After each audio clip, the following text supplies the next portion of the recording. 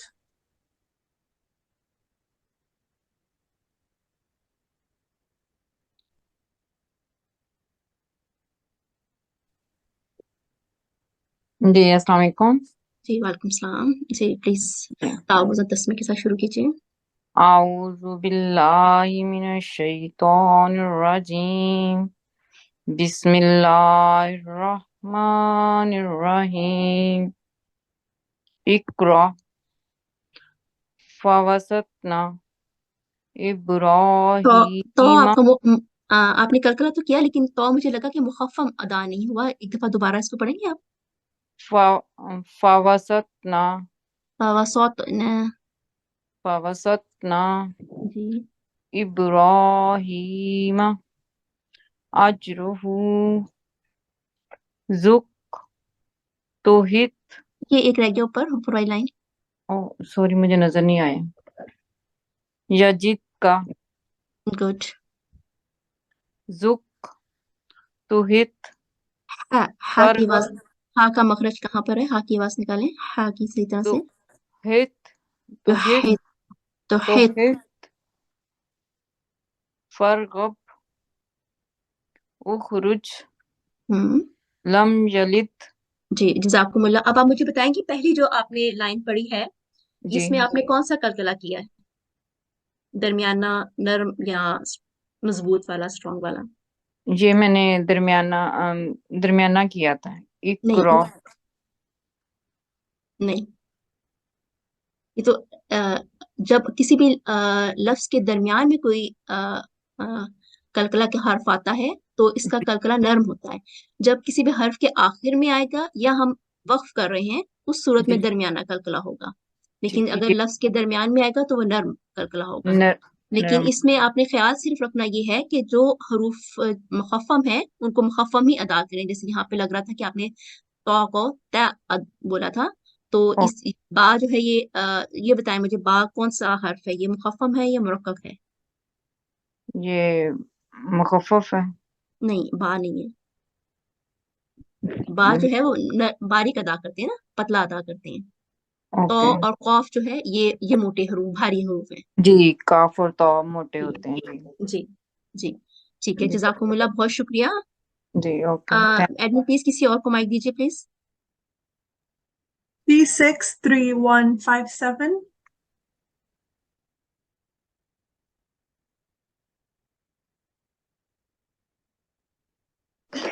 السلام علیکم. جی وعلیکم السلام. جی پلیز شروع کیجیے. جی اعوذ باللہ من الشیطان الرجیم. بسم اللہ الرحمن الرحیم. والطارق محیط الراب فروج احد گڈ ماشاء اللہ. بالحق گڈ اشق ماشاء اللہ. تب تھوڑا سا پھر پڑھیں. تب گڈ. بالحج جد.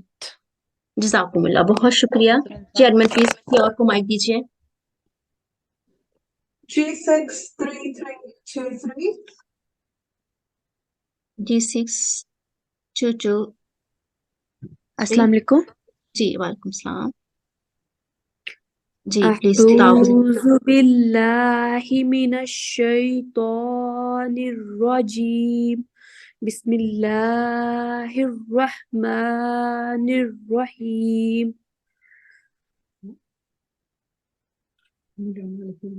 جی پڑھیں. جی اخطأنا. یہاں آپ نے اچھا تو مخفم پڑھا ہے لیکن یہاں لگا تھوڑا سا کمزور ہے. دوبارہ سے پڑھیں. اخطأنا. گڈ. مأکول. مأکولین. اب یہاں پر تقریباً 2 سیکنڈ کا نا وقت دیں. اگر آپ نے تنوین کو پڑھنا ہے، اگر آپ نے تنوین پہ یہاں پر وقف کرنا ہے تو پھر ایک علیحدہ بات ہے، لیکن اگر آپ تنوین پڑھنا چاہتے ہیں تو اس کو پھر پراپر پڑھیں. مأکولین. لن. لن. جی گڈ. نأخذ. جی جی وأتونی. گڈ. یأمرکم. تھوڑا سا کوشش کریں کہ آئین کی آواز تھوڑی سی نہ آئے. حمزہ کی یہ آواز یا جو بالکل یأمرکم نچلے، ہاں جی بالکل حلق کی نچلے والے حصے سے بالکل آخر سے اس کی آواز نکالنے کی کوشش کریں. یأمرکم جی جی جی جئتنا گڈ. تعلمون جی ماشاء اللہ. فأووا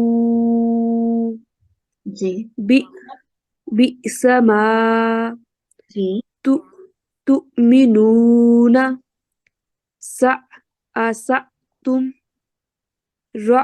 اقرأ. ٹھیک، جزاکم اللہ، بہت شکریہ. السلام جی علیکم. جی مجھے یہ کہنا تھا کہ آپ جب بھی کوئی قاعدہ پڑھاتی ہیں تو اس کے ساتھ اس کی مثالیں دیتی ہیں، جی تو جی کائنڈلی وہ جو 3-4 ورڈز مثالوں میں ہوتے ہیں آپ ان کی ایک دفعہ ادائیگی کر دیا کریں.